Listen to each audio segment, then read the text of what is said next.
o arminianismo? De onde veio esse debate? Quais são as posições de cada um? Como tudo começou? Esse é o assunto desse vídeo. Entendemos que o ápice do debate aconteceu no Sínodo de Dort. Um sínodo é uma reunião convocada pelas autoridades eclesiásticas, isto é, pelas autoridades da igreja. De Dort, porque aconteceu na cidade de Dordrecht, na Holanda, em 1618 e 1619. Portanto, este debate aconteceu em continuidade de outro que aconteceu lá atrás, na época da patrística, isto é, dos pais da igreja, entre Agostinho e Pelágio. Por isso, precisamos saber um pouco mais a respeito desse primeiro debate. Pelágio afirmava que todo ser humano é livre e possui livre-arbítrio, que mesmo após a queda, o pecado não afetou a vontade humana. Logo, para Pelágio, a eleição se dava de acordo com a presciência das obras. Ele acreditava que a graça consistia no ser humano aplicar-se à lei moral, mas se esse cristão deixasse de cumprir a lei moral, poderia cair da graça, ou seja, perder a salvação. Para Agostinho, essa explicação de Pelágio era infantil, superficial e profundamente antibíblica. Ele entendeu que o pelagianismo era uma heresia. Sendo assim, respondeu a ele com as seguintes formulações. Primeiro, o ser humano é totalmente depravado. Todas as esferas humanas são manchadas pelo pecado. Vontade, afetos, memória, intelecto, etc. Sendo todos os homens carentes e dependentes da graça de Deus. Segundo, a eleição é incondicional. A eleição é baseada na liberdade do doador, Deus. Ele quem por muitas vezes escolhe os piores pecadores para o seu santo conserto. Terceiro, a graça é irresistível. Quando o Espírito Santo vem com poder sobre o incrédulo, as escamas são tiradas dos seus olhos. O seu coração de pedra é quebrantado e lhe é dado um coração de carne, que não consegue resistir à beleza de Deus. E quarto, a perseverança dos santos.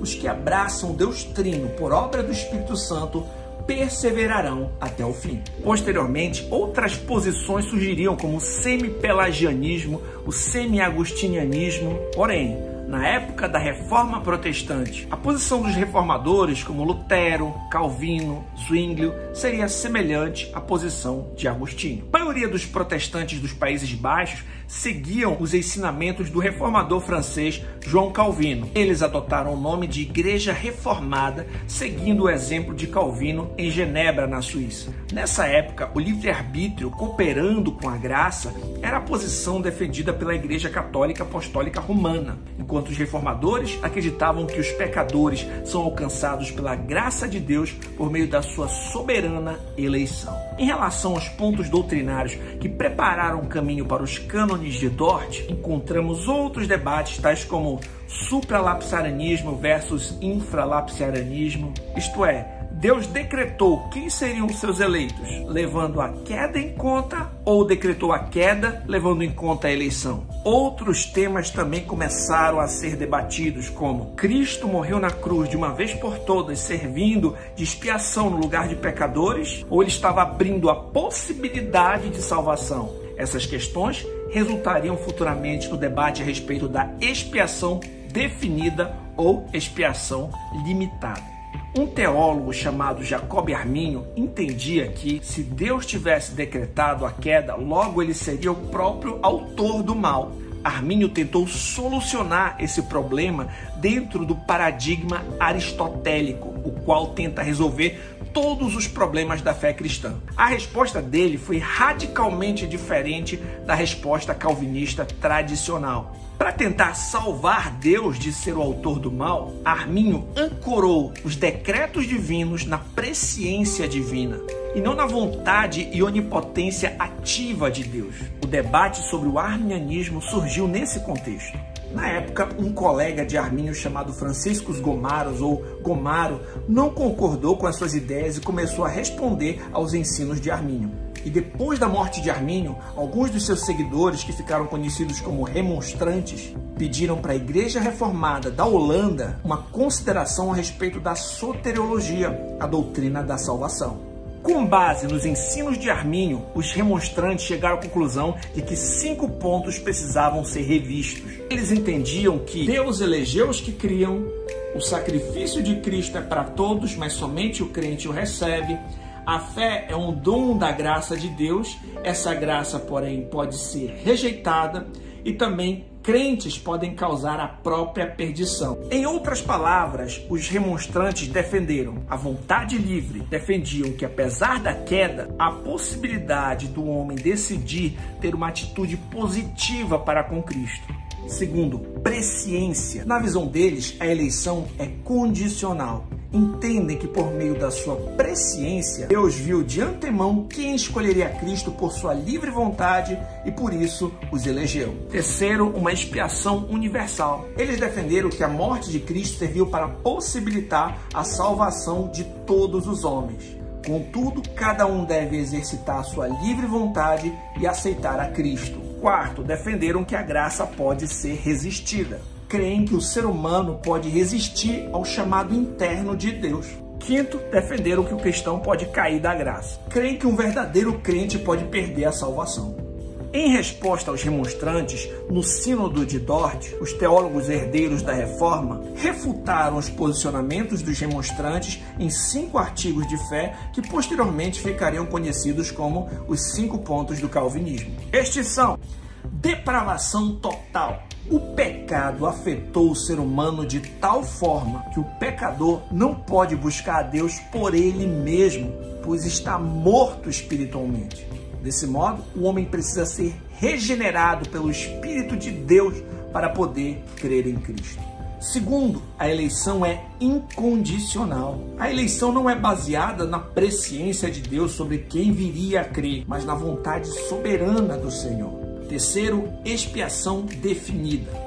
Isto é, Cristo não morreu apenas para possibilitar a salvação, mas para eficazmente salvar os pecadores que nele creem, ou seja, os eleitos. Quarto, a graça é irresistível. Não há como resistir ao chamado interno e eficaz de Deus. Quinto, a perseverança dos santos. O Deus que começou a boa obra há de terminar. Em outras palavras, aqueles a quem Deus conheceu de antemão, Ele predestinou, Ele chamou, Ele justificou, Ele também glorificará. O Senhor terminará a sua obra salvadora em favor da sua igreja, de forma que não é possível que um verdadeiro cristão caia da graça ou perca a sua salvação.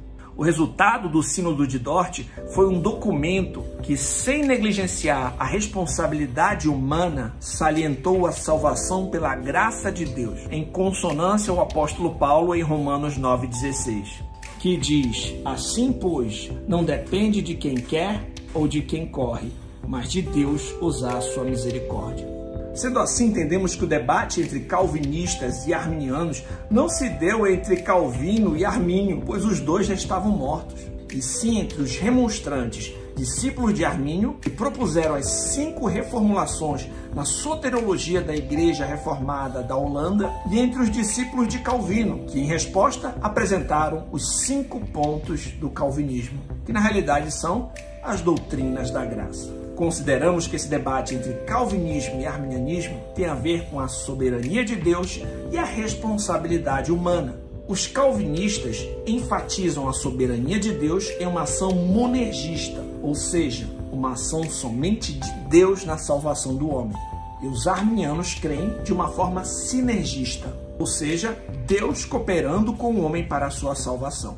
Pessoalmente, entendo que as Escrituras afirmam que Deus realmente salvará aqueles que são seus, e não apenas tornará eles salváveis. Sobre o assunto, eu concluo com as palavras de J.I. Packer. Concluímos então que o arminianismo deve ser diagnosticado não como uma alternativa criativa ao ensino da Reforma, mas como uma reação empobrecedora a ele, envolvendo uma negação parcial da fé bíblica no Deus de toda a graça.